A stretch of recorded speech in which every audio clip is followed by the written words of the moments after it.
Hello, today is January 4th, 2021. I'm sitting today with Ann Barron at her office in Loveland, Colorado to talk about her life story. My name is Brad Hoops. I'm the interviewer. Welcome, Ann, and thanks for sitting down to tell your story today. Thank you. I'm really grateful for you doing the video. Appreciate it. My pleasure. I guess what prompted this interview is you recently wrote your autobiography, your life story, and thus we wanted to get this down on video as a complimentary item to your book. So I guess let's start out with your story. Let's start at the beginning. Why don't you give us your date of birth and where you were born, and we'll take it from there. Great. So I was born June 10, 1960, born in Seoul, South Korea. And so I was orphaned as a baby and then taken to the orphanage and lived there until I was 4 years old. Do you know that the history of why you were an orphan? Was anything involved with the aftermath of the Korean War, or what? Do you know any of that story, I guess? Right, and that's a great question, and I do have a lot of folks ask me that. I don't really know a lot. Yes, I was born around the time after the Korean War, so there was a lot of unwed mothers, maybe families that weren't able to financially raise their children and gave their children up. There wasn't any paperwork, so we don't know exactly the details, but my guess is, it's one of those kind of situations. Okay, so obviously you've never been able to track your birth parents or family. Have you ever tried any of the DNA tests, things that are out there, or anything? Made any attempt, I guess, to try to find them? Right. I haven't tried like the ancestry or those DNA tests. I did go to South Korea about 20 years ago with other adoptees, and folks did do searches of their biological parents. But again, there wasn't any paperwork for me to look into who my biological parents were, and so that was about 20 years ago. So you're adopted, you came to America at age 4? Yes. What about those first 4 years? Do you have any memories, and what memories do you have, if you do? Yes, I do definitely remember. So I remember being in the orphanage, being hungry a lot. I remember singing like little Korean songs and playing outside, which was fun. And I don't know why I had an awareness that I was waiting for my parents or adoptive parents. I don't know if they told us that, or I just kind of knew that I was an orphan and looking for a family. But yeah, I do remember that, and I think it does, those first few years of your life does form a lot of what happens later as you're an adult and growing up. And one of my careers was I was a public school teacher, so you kind of learn about those early formations and those years when you're first from birth to about 6 or 7, and that does really impact how you view things and how you handle things growing up. So I would say probably one of the big things to this day, Brad, is that I have to be fed or eat on a regular basis. Wow. Food is really important to me. I mean, I'm not a pig, and I'm not overweight, but it is important to me that I eat on a really regular basis, or as I feel deprived. So. Do you look back on those years, those memories, with any sadness, happiness? What emotions are evoked when you look? I don't think it was really happy. I mean, I would say probably not too much happiness, other than playing outside and singing, and we enjoyed that. They were really good. I mean, at the orphanage, they were very loving people. It was Christian based. The founders were Christians and started the orphanage. But it wasn't really a happy time, I would say. Right. Mm-hmm. Okay, so now you get word you're being adopted. Did your parents fly over, or did you fly to America? Yeah. Talk about that experience from what you remember. Yeah, and that was a very memorable experience. So back in the old days, so this would have been 1964, they actually flew the children to America, and then I flew into San Francisco, and my parents came from Oregon down to San Francisco to pick me up and take me back home. And then they had escorts. Of course, you couldn't have little children on the plane by themselves. Yeah. But that was the first time I ever rode an airplane. I wasn't on an airplane. Loved it. Of course, you get waited on. Yeah. Everyone's nice to you. I thought, this is the life. I really enjoyed it. And then my mom said I was sitting in a corner talking to myself. So being very verbal, obviously started at an early age, but yeah, it was great, and then we went home. And you understood what was going on this flight over, that do you remember that, the anticipation, the excitement, or? Yeah, well, it was exciting flying the airplane. Yeah. I did not know why I was flying the airplane. Oh, really? Until I met my parents, and then they picked me up and they explained, we were going home to Oregon. So, but Was there a language? But there had to be a language barrier. There was. yes, there was. I probably spoke some English, but I didn't speak a lot of English. So my mom actually had to work with me, and we would do nursery rhymes and read together to help me learn the English language. Wow! Wow! So I picked up in Frisco, took you up to Oregon. It must have been all these new sights and sounds and such. Talk a little. I guess just keep going on with the story. So when my parents took me home, I grew up in Eugene, Oregon, and I had my own bedroom, which of course is new because I had been in a room with a bunch of other babies, and I had my own bed, and it was all pink and frilly, and it was a happy time of going to my own home, and of course my parents were very attentive and wanted to make me feel welcome. So yeah, it was. Now you had mentioned before we got on the camera that you had two other brothers who were adopted. Had they adopted prior to you, or Yes. your oldest prior to you? Correct. So I have a brother, Jim, who was adopted from South Korea 2 years before me. Okay. None of us are blood related. And then a younger brother who's 2 years younger, who is also a baby from South Korea. So, yeah, so three of us, 4 children, were adopted. And my oldest brother is their only biological son. And my mom could no longer have kids, so that's kind of when they went down the adoption route of having more kids is by adopting. So you not only came home to new parents, you came home to brothers, a family now. Yeah, exactly. I had 2 older brothers at that point. Yeah. And also the other thing that may be of interest is how my parents heard about Holt adoption, which is where we were adopted through, was the Holts. They both lived, Harry and Bertha Holt, they lived only like 20 miles from where my parents lived.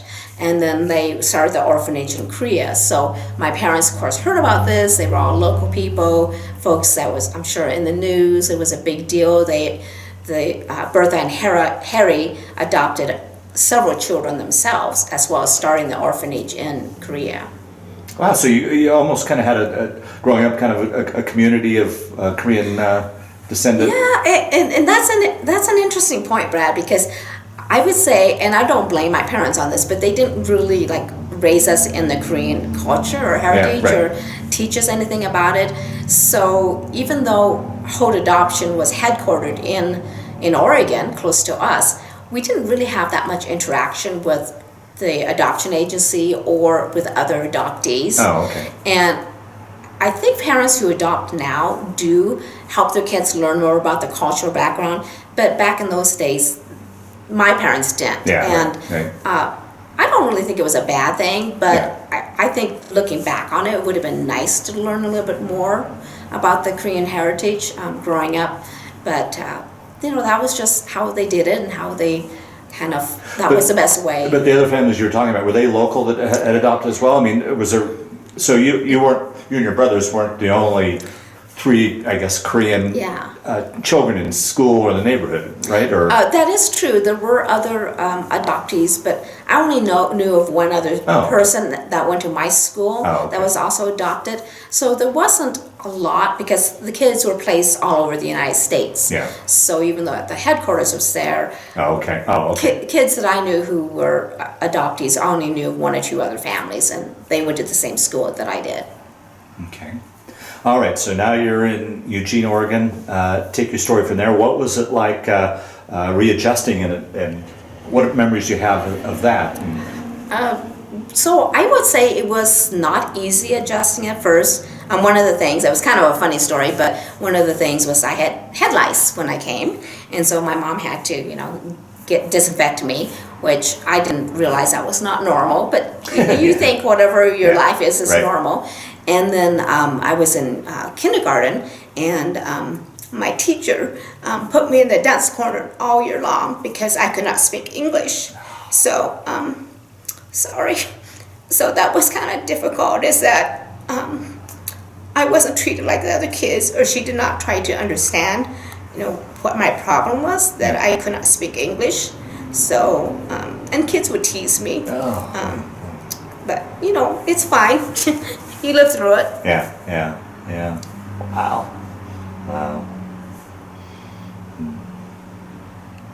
So, when do you think you finally, after that first year, you got a command in English, or how long do you think it took you to? Yeah, I'd say probably a couple years, Yeah. it took to learn English. And, my mom mainly worked with me, but she was very good with, trying to teach me English and helped me to enunciate, because there's different letters in English that is not in Korea. Like L's and R's are not in Korean, so R's are. But there's just different letters that are not in the Korean language that were very hard for me to say. Yeah. Yeah. And you had mentioned earlier food. That had to be an entirely different experience for you now. So I don't really remember a lot of what I ate. I'm sure I ate kimchi, because that's a staple of Korean food. Right. I think I ate a lot of oatmeal, because to this day I cannot stand eating oatmeal. I won't eat it. I know it's healthy for you, but I won't eat it. My parents, my mom was a great cook, and we ate a variety from Italian and Oriental and American, roast beef and things. So I actually liked most everything. I wasn't a picky eater. There was liver I didn't like, but I mean. But for once you had plenty of food. Yes. That's what I guess I was getting at. Oh, right. Not only a variety, but plenty now. And yeah, definitely. Yeah, and my mom had been raised on a farm in Kansas, so she was always one of these cooks that made lots of food. So we would, had plenty to eat, and so that was always, of course, good. And she was a great cook too. So. Okay. So take us on. Now let's continue on with your story, growing up in your early years into your teen years, and just kind of things that you would like to share and remember and put down on tape. So one of the things I was thinking about is, so when you're raised in a culture, and I don't feel bad about it, but I was raised in mostly a Caucasian or white culture. Eugene, even though it had the university, was mostly white folks, white culture and background. And as you can obviously see, I'm Asian on the outside, but that trying to, I don't know, what's the word, not blend, but try to kind of deal with that self-image of you're Asian on the outside, but you're raised in mostly a white culture, and most people that you see are white. And so that was something I had to try to adjust in my mind. I would see myself in a mirror or a window and go, who's that person? And not even recognize myself, because my internal image of myself was blonde and 5'10", blue eyes. And of course, I'm not any of those. I was thinking when I was a child, I was given a Barbie doll at 6 years old. And again, not a slam on Barbie or any of those things, but she was blonde, blue eye, slender. So you get this self-image of people you see, or dolls, or people on TV or whatever. So that was something that I really was an adjustment, and it probably was in my 20s before I really kind of got that all sorted out. Externally, did you experience racism at all? Yes, I did. And the thing that's kind of strange is I did not think of it as racism. I think when you're a child, you think whatever happens to you is normal. And so, like, kids would call me Jap, and I'm not Japanese, I'm Korean, but they didn't know. And then, of course, too, during that time, you had the, Japanese invasion on Pearl Harbor, so Japanese people were not thought of real positively. And then one time this boy, when I was in school, tried to run me on the playground, run over me with his bicycle. Again, you just think it's kids just playing, but you do, now when I think back on it, I mean, I feel like probably because I was a different race that maybe I was being discriminated against, but that wasn't the feeling I had growing up. I just thought, oh, that kid's just picking on me because whatever, kids are kids. Mm-hmm. And what were your thoughts, having natural parents, I can't imagine, but being adopted through life, has that ever played on your psyche at all, that I'm adopted, I'm not, I don't know if I'm asking this question correctly, but that is a good point. So I would say probably, I'm very grateful that I was adopted and raised in America. But you do think about, like your question initially, like what's the origin about you being, given up as a baby? Did your parents not want you, or were they not able to keep you? And then Korea, I don't know if it still is, but back in those days, and unwed mothers was very looked down upon in the culture. So I think that, I feel grateful generally and very blessed. But you do kind of think about, well, why was I given up, and what caused that? So all in all, you look back on your childhood as a good upbringing. I mean, everybody has pros and cons, but it was you look back on that period of time with fondness, or I do. I kind of say to people, it was kind of like a Leave It to Beaver, Cleaver, whatever, that family show, TV show, mom, dad, and kids, and everything's just rosy. It was a very bucolic upbringing. We lived in Eugene, which, if you've been there, it's beautiful. There's a lot of berries. You can go fishing, see the ocean, the mountains. So it was a lot of things to do. We would raise a garden. We'd go and pick peaches. So there was, a lot of things growing up that was, pretty, I'd say pretty easy lifestyle, really. My dad was an insurance agent. My mom was a stay-at-home mom. So we just really, we always had parents that were attentive and involved, and my parents always stayed married, so we didn't have any family breakup. I would say one of the things that kind of was, I guess I would say unusual, was my mom, if she was with us out in the public, people would ask us, well, what are you? Or what is your nationality? Or where did you come from? Just complete strangers would come up and ask my mom this. And one time, a funny story, my mom said, well, they take after their dad. Well, my dad was also white, so we did not take after our dad. But she probably just got tired of people always asking her, who are they? Are they yours? Where they come from?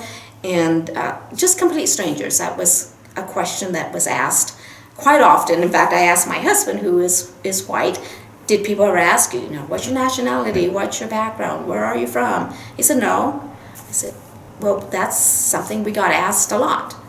And so, wow. I mean, I didn't feel bad about it. It was just one of those things. People are curious. I don't think people were meaning anything bad about it or being intrusive. They're just curious and wondering, because back in those days, in the early 60s, was just the beginning of international adoption.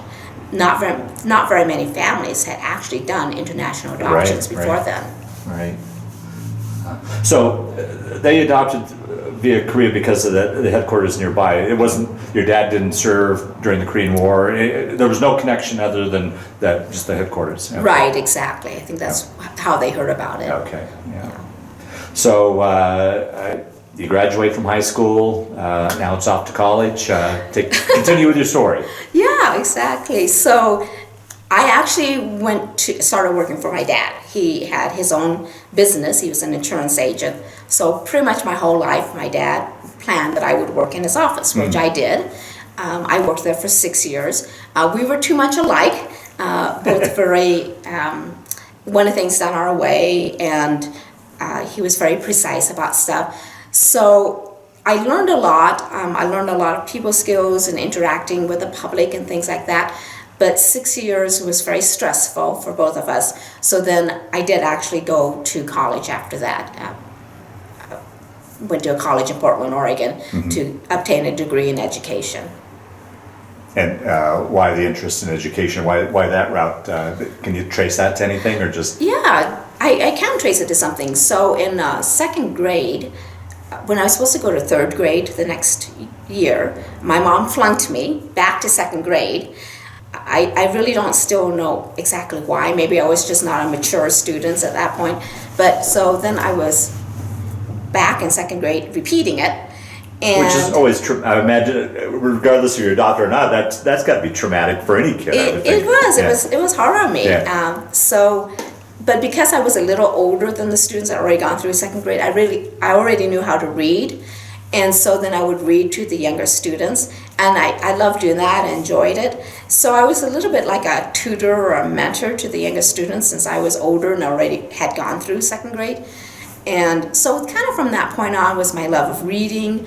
And then I actually wanted to teach at some point. And then when I decided to change careers, did enroll in college and have a bachelor's degree and then some graduate level degrees in education, and then actually was a public school teacher for 4 years. Yeah. Yeah. And I think I read that it didn't prove to be the career you thought it would be. So so when you go through college and student training, it's not really realistic of what it's going to be like in a school and actually teaching all day long. And the school that I was in was an inner city school in Portland, Oregon, so it was very low income. There was a lot of kids in gangs, kids from broken families, kids whose parents were not around.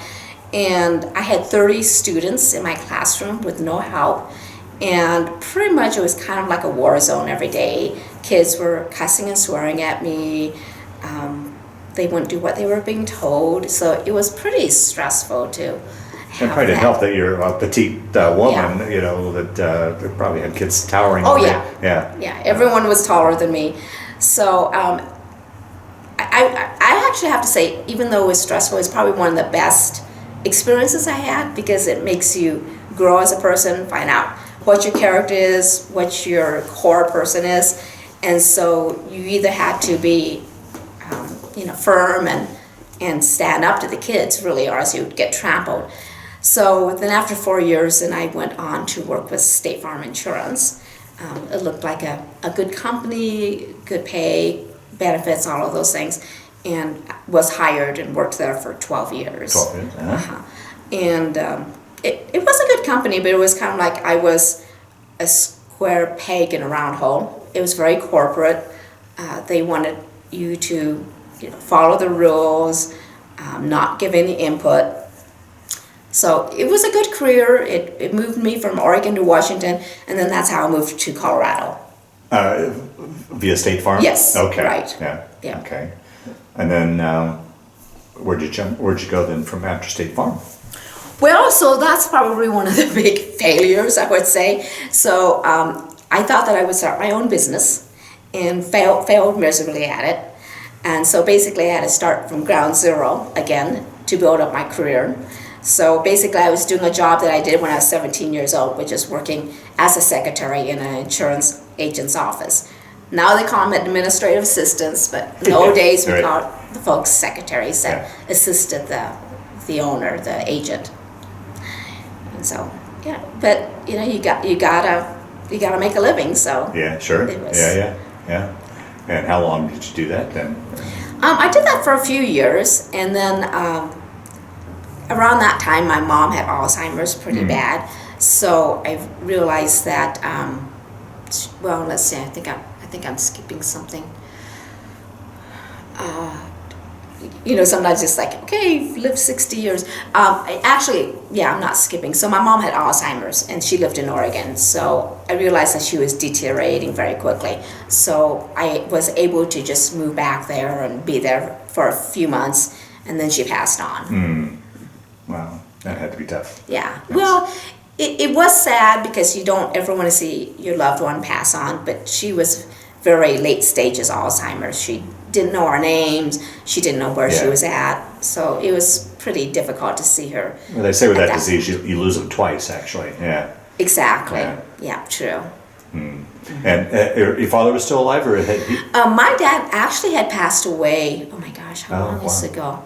He passed away almost 30 years ago. Really? So he had retired from his business, and then about a year and a half later, he had a heart condition, which basically killed him, and he was 63. So when I look at myself at 60 and that he was 63, I think that's pretty young. Yeah, absolutely, yes. Yeah. And it was very sudden, so that was very hard on the family. And that's got to be kind of one of the downsides to being adopted too, and in particular in your case, not really knowing family medical history, what genetically may be going on inside you. But Yeah, that is something like when I see the doctor and stuff, they always ask, well, you're allergic to this, do they have cancer, do they have heart disease, blah, blah. I said, I don't know, I'm adopted. yeah, And that would be where maybe the DNA might be helpful. yeah. So your mom passed, and you probably settled affairs there, and then you came back to Colorado? Yes, so what I realized after a few months is that I really loved Colorado, and I had good friends still in Colorado. So I moved back, and because I had my insurance license, it was very easy for me to get a job with a insurance agent in town. So that's what I did. And then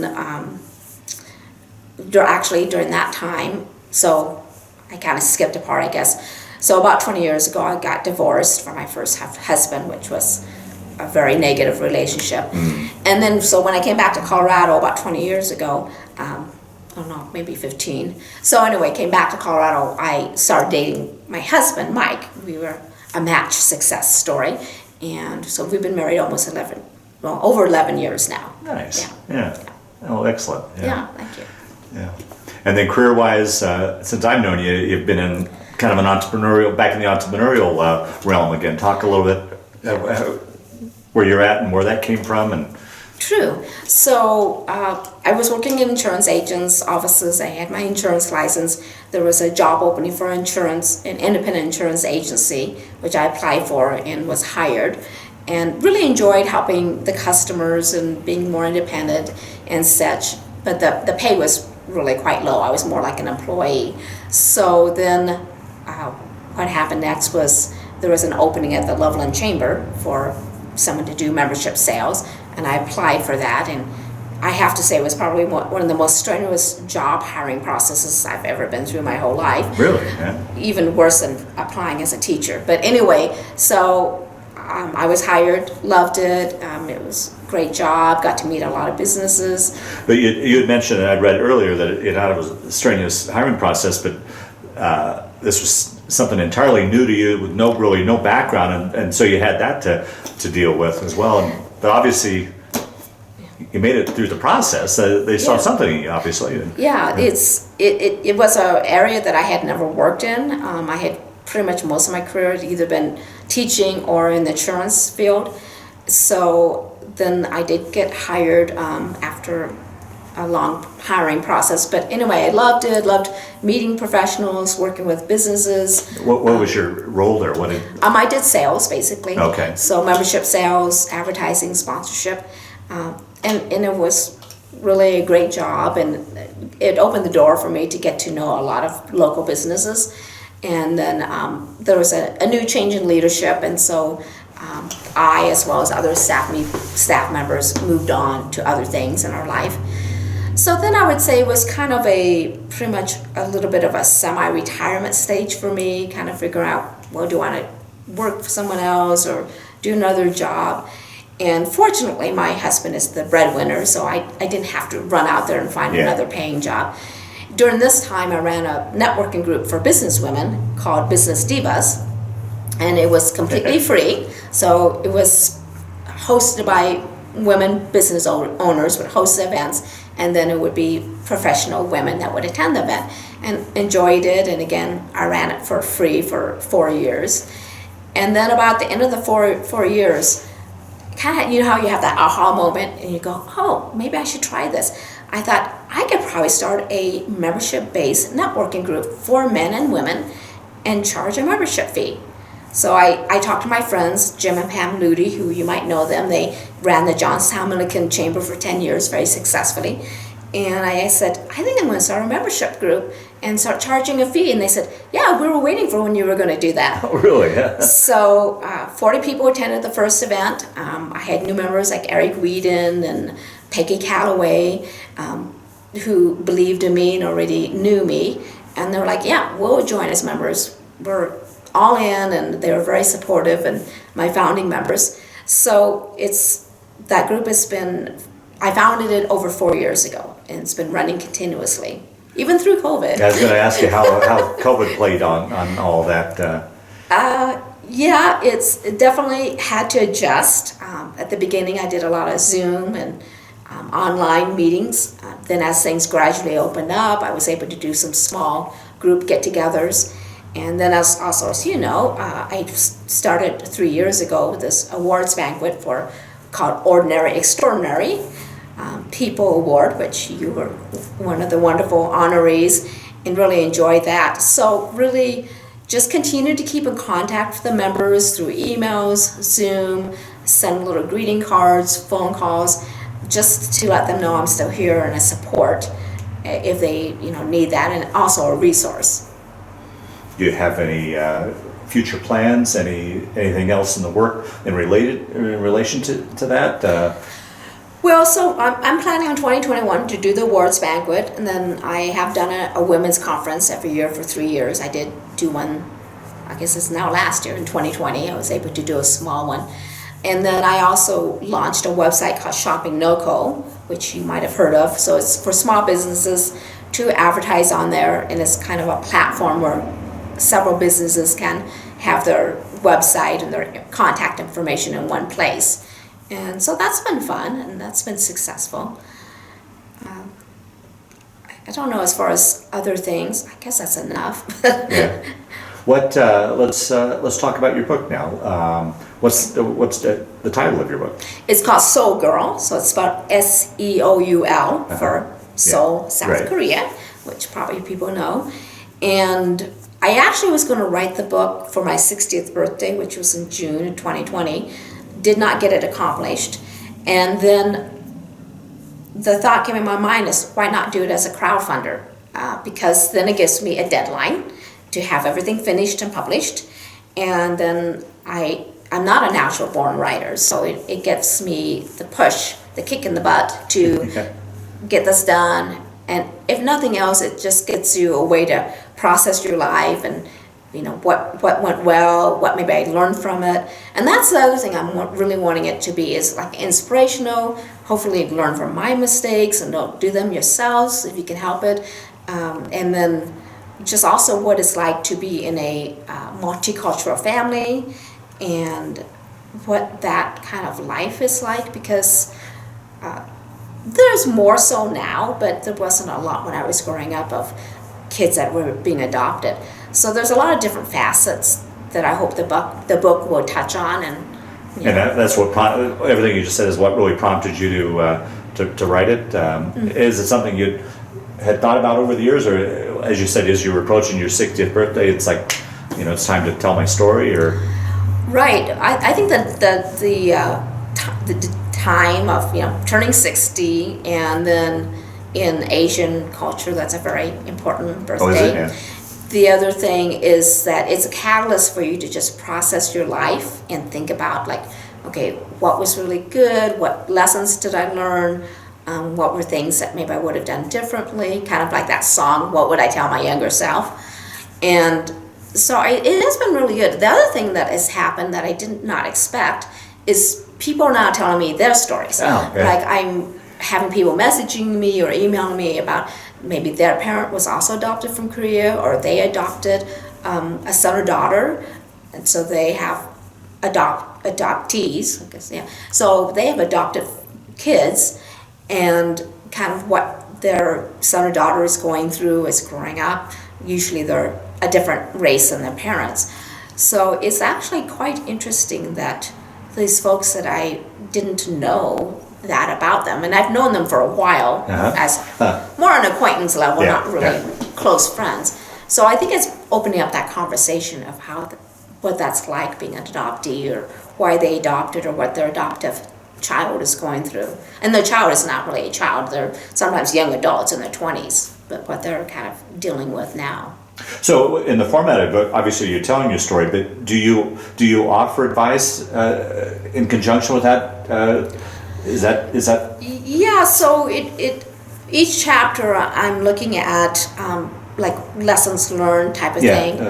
Not being didactic about it, but just trying like, hey, one of the things is pick your mate or your spouse carefully, because if you do, your life can be so much better. If you don't, it probably, I'd say, I had about 17 years of really bad years of being married to my ex-husband and then trying to deal with things after the divorce. So, really picking your spouse or your mate really carefully.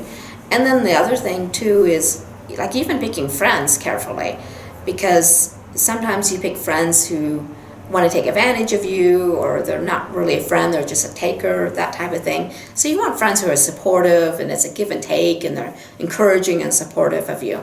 And that was one thing that took me a long time to figure out. But I would say that's another thing, is choose friends and mates and even careers. I don't regret any of my jobs that I've had or career. I think they all were steps to where I'm at now, and they made me the person I am. But I don't know if looking back, I would have worked with my dad for 6 years. I learned a lot, but it was very stressful for both of us. It was stressful in our relationship, but Wow. Yeah. but we still loved each other. Yeah, but it was sure. just, I don't know, about working with family is very different. So So and you mentioned, 20 years ago, you took a trip back to Korea with fellow other adoptees. Tell us about that trip. yeah, exactly. So I felt like I wanted to learn more about the culture of Korea. So the tour was called a Motherland Tour, and it was all adoptees born in Korea and raised in America by American families. And it was about 40 people in the group. So that's the first time I'd actually been around that many adoptees at one time. And I found that most of the people had really great, loving families. Some had families that were abusive or dysfunctional or not good to them, which was sad. And it was a beautiful country. I mean, it's Korea. Yeah, so as you know, Korea is really lush. The people are really friendly. It's a gorgeous place. And a lot of it was, I didn't think that I would enjoy this part, but visiting the orphanages and visiting the unwed mothers' home was actually like the highlight. Did you actually go back to your orphanage? Yes. Wow. Yeah. Wow. And so it's still around. It's still a working or a viable orphanage. And the first week, we all stayed at that orphanage. That's where we stayed at the first week of the trip. And again, I thought, I'm not going to enjoy this because it's kind of like a dorm, and you sleep on the floor, and 40 people share 2 showers and bathrooms. But it was really kind of like you were in a dorm party, because all the girls were together, the women were all together in one room, and the guys, I think those were like 3 guys, but they were in a separate room. So it was just like we were a big slumber party that whole week. The food was good. It was, of course, Korean food, kimchi, morning, noon, and night, which I love kimchi, but of course, Korean food. And we also got to see that the other kids who were never adopted out to families were very well taken care of. So those children who have some physical or mental disabilities or handicaps, and so usually they don't get adopted. Yeah. And they stay there at the orphanage their whole life. They go to school, they have art lessons, music, get to play, so they're very well taken care of. So it was great to see that. I mean, the sad part is that they don't have their own family, but they were treated really very well at the orphanage. So. Well, I imagine a great period of time had gone by, but was there anything there that sparkled memories? Oh, I remember that room, or I remember playing on that swing. Was there anything still that you could remember from? No, not exactly that. Although the person who was the tour guide, his name is David Kim, and he actually is a Korean who then started working for Holt Adoption a long time ago. So very smart person. I think he was a translator for Harry Holt. But David was a tour guide, and at one point we were at one of the orphanages, and he said, a lot of the babies did not make it during that time. They just didn't have the stamina or whatever. Right. And so I feel very fortunate that I lived through it and, alive and things like that. So, but that was really, touched my heart. And then another thing was at the unwed moms' homes. The women there, they talked about, they were glad to see us because they knew that their babies would go to good families and grow up in, a good home. And so they knew that they were giving the baby up when the baby was born, but they were happy to see that as adults, that the babies would have good lives. So that was really good. So. Wow. Yeah. But it was a really memorable trip. So my plan was until COVID that I was going to go to South Korea again for a trip on my 60th birthday, like a birthday gift to myself. Did you take Mike back with you, or did you go? My husband was not interested in traveling to Korea. But anyway, so we were all planning it. It was fall of, what would that be? 2019, I guess. Yeah, in the fall before. Fortunately, I'd never put any money down or done a deposit or anything. And of course, as we know, COVID hit in March. And I guess even now, traveling to South Korea, you quarantine for 2 weeks before you can go and travel and see anything.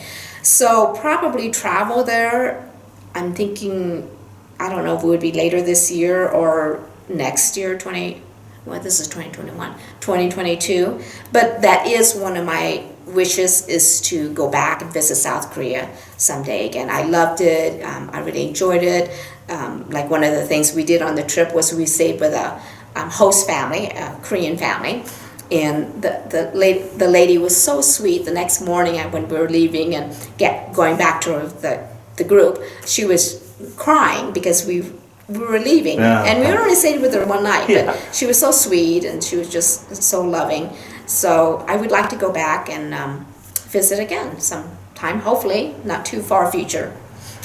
Do you still speak any Korean? Do you remember those songs you used to sing at all, or is that all faded with time? Yeah, so the only song I can remember is it's Nabia, which means butterfly in Korean. So Nabia, Nabia. Can you sing it? I'm not a singer, so you don't want me singing, believe me. And then when we went to Korea, I just learned 감사합니다, which, as you probably know, means thank you in Korean. But no, I didn't retain it. I wish I had. My parents didn't speak Korean, and then they didn't encourage us to remember or learn Korean. So it's probably back there in that recesses of your mind, because I probably knew it, but I don't really know Korean now. Yeah. Talk about some of your present interests. What outside of work? What are your hobbies and things you enjoy doing? Sure. So one of the things I really enjoy doing is creative things. So I make cards, mixed media. I used to sew when I was younger. I sewed one Christmas. I sewed a shirt for each one of my brothers. I was in 8th grade. And cooking, not like regular everyday cooking, but more like baking, like bread or cookies, that type of thing. And of course, socializing, as you probably can tell, I'm a very outgoing social person, so I love doing things with friends. And let's see, what else? Yeah, I also, I know this sounds shallow, but I like to go thrift store shopping, and I like to find little goodies and things like that, or fun things for the house or for my artwork. So yeah, just a variety of things. And then I have dogs. Yeah, I was going to say, you got your little furry friends that, Yeah, I have my dogs, of course. They're therapy, so we love them. Yeah, oh, absolutely. Yeah. And then when it's not COVID times, my husband and I like to watch live music and go to concerts, but there's been very few of those lately, but we do enjoy that. Well, we'll start winding down this interview, and I know as soon as I leave, you'll think of something else, but is there anything I didn't ask you that you wanted to talk about, or any other stories, anything that I didn't prompt you that you'd like to get on tape, I guess? I don't know. I think you covered quite a few things. Yeah. I mean, it's a short interview to cover 60 years of a very exciting, interesting life. So I know we're just only getting the tip of the iceberg of it. But anything you wanted to add? And I'd like to, any closing thoughts to close out the interview that you would like to. Well, I guess one of the things that I was thinking about, like I was saying, like make your choices wisely, whether it's friends or mate, spouse, is also to know red flags of when you're in an abusive relationship. So my first husband was verbally abusive. He wasn't physically, but he was very verbally abusive. And I didn't know the flags and signs. And also he was controlling of when that is a very unhealthy relationship.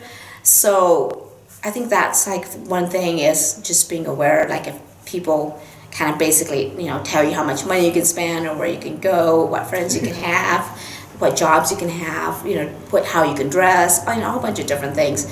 So I say just red flags that people are not, if it's not a healthy or a positive relationship.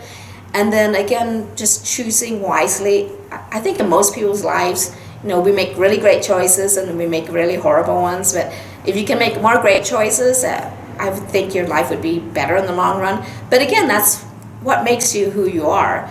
I've had people say, you're very confident now, and how did you become a confident person? I say, I went through a lot of rough patches, teaching. You have to be a pretty strong person when you're teaching 8th graders. Having gotten through that first marriage, I really had to look at my life and what choices and type of people I was allowing in my life. So there's a book called Boundaries, which you probably heard of. It's a fairly good book, and it just talks about, setting your boundaries in a healthy way. And I would actually recommend that you would write your own autobiography. You may not ever publish it and get it into the public realm, but it is a good way for you to kind of go back and reflect on your life, and it reminds you of things that happened and what made you where you're at, and what you learned, and hopefully inspire you, or hopefully not beat yourself up, because there's things that we all make mistakes and we go, oh, why did I do that? But just going, okay, that was a learning experience. That first marriage was a learning experience, or that working with my dad was a learning experience. But you just, I even if it's a short couple pages, maybe just reflecting on your life, like that song again. What would you tell your younger self? I had written an article for a magazine a couple years ago, and that's why I kind of had that excerpt already in the book. But just, if you can, take a little time to reflect on your life and maybe what you can share with others to help them make better choices or be inspired, or maybe mentor, a younger person so that they make better choices. Very good. Well, thank you very much for your time today, sitting down to tell your story. Fascinating, definitely a fascinating life. Well lived, sounds like. Thanks, and Brad. still plenty to live. Yeah. Yeah, we hope so. Yeah. Well, thank you so much. I'm really grateful to you for doing this video. Appreciate it. Thanks.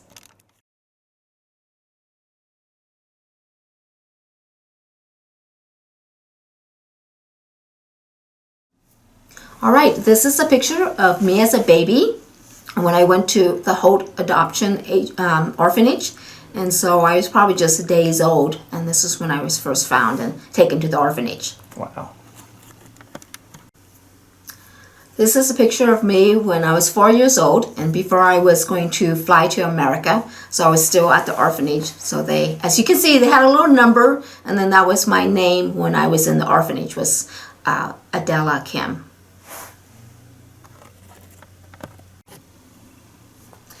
This photo is a picture of me and my brothers, and this was my oldest brother and my two older brothers, Jim, who's 2 years older than me, and then Paul, who is 8 years older than me, and he was my parents' only biological offspring. So you're still, in this picture, you're still missing your younger brother, correct? Yes, my younger brother probably hadn't been adopted yet. So this is a picture of me and all my brothers, Paul, Jim, and John, and I probably was about 6 or 7 years old then, and we kind of looked like stair steps going down. Anyway, all my brothers. This was a picture when I was naturalized. I was 9 years old, and this was the judge, and he was shaking my hand, and I was one of the youngest people being naturalized or becoming a citizen that day of the United States. And I actually got to lead the Pledge of Allegiance with the judge up at the front of the courtroom. So it was a very important day in my life. So through the whole adoption process, when you were first adopted, that didn't include citizenship, huh? Apparently not. Yeah, wow. Yeah. This picture is of my mom and dad. My dad's name is Vaughn, and my mom is Betty. This probably would have been in their 50s, so they had a professional photo taken, and it's probably one of the really good pictures of them together. A photo of my dad, and this is one of his favorite things, was to go fishing We probably had caught the fish up in Central Oregon where we had a little property, but he always loved fishing and crabbing and doing those outdoor activities. Another picture with my brothers and me, and we were probably in our 20s by this point, and my younger brother is to the left, John, and he was adopted 2 years after me, and then my other brother Jim, who's on the right, was adopted 2 years before me. A photo of my high school graduation picture. So this was 1978, and I don't know. So it's been a while ago, but anyway, that was my high school graduation photo. Okay, picture of family of my brothers and their spouse and my mom. And I think my dad is not in that picture. He probably had already passed away. But anyway, so it was a group, a family get together. I don't really remember how long ago. We were probably in my 30s by that point. But anyway, so one of the few group pictures we have of our family. Picture with my mom. My mom's name's Betty. She has since passed away, but one of the few really good pictures of my mom. I have to say that my mom was not a real outgoing person, so she was looking kind of serious in that picture. And I was probably in my 30s by then. This photo is important because the man on the left, his name is David Kim. He was a translator for Harry Holt, who started Holt Adoption, and then later he moved to America and then also became a part of the Holt Adoption organization and worked for them, and he was their leader at one point. He has passed on since then too, but really a smart guy and really just really important part of Holt Adoption. This photo was taken in South Korea. So about 20 years ago, I took a trip. It's called a motherland trip with other adoptees who were raised in America. And this is the traditional Korean dress, and really a memorable and fun trip. So I really enjoyed it. My wedding picture to married to Mike. And we've been married over 11 years now. So we had a simple little wedding, but it was very fun. And that's it. Very good.